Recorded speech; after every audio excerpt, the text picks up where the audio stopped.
What is the purpose of a policy? Is it to give clear, unambiguous instructions to employees in the business so they know what they should and should not do? Or maybe it's to ensure fairness by making sure consistent approaches happen to situations. Or maybe it's to protect the company and give them a vehicle by which to hit you over the head with a big stick if you dare to step out of line. And I've certainly seen policies which cover every possible conceivable scenario because, after all, your managers can't be trusted to do things for themselves. We can be our own worst enemy. We want to add value, but we put ourselves in the role of compliance officer. We want our teams to be inclusive, but we give them lists of rules that say anything outside of this isn't acceptable.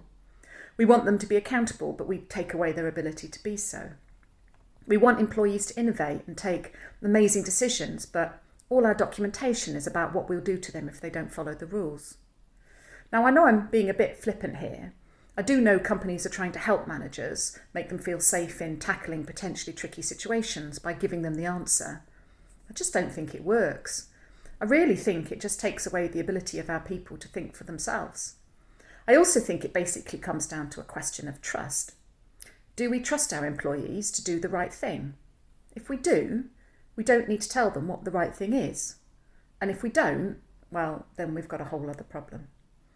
And please, someone tell me when a 20+ page policy has ever genuinely made things better. Now, I recognise that there are a few written documents that you do need, but simple is best in these circumstances. In my view, any document should be maximum 1 page in length per topic, written in plain language. And size 8 typeface with the narrow margins doesn't cut it either. There should be definitely far more white on the page than ink. The interesting thing about the move from, I kid you not, an inherited 43-page travel and expenses policy to a 1-page guideline for expenses and a 1-page guideline for travel was the lack of pushback we got. We think our managers need all these guidelines, but I just think there was a sigh of relief across the board. We had a phrase in a previous company's code of conduct which said, do the right thing. I'd quite like to get to the point where the answer to any procedural or policy type question is just do the right thing. Now, maybe that's a step too far for some companies, but dress appropriately as a dress code or be sensible as an expenses guideline sounds pretty good to me.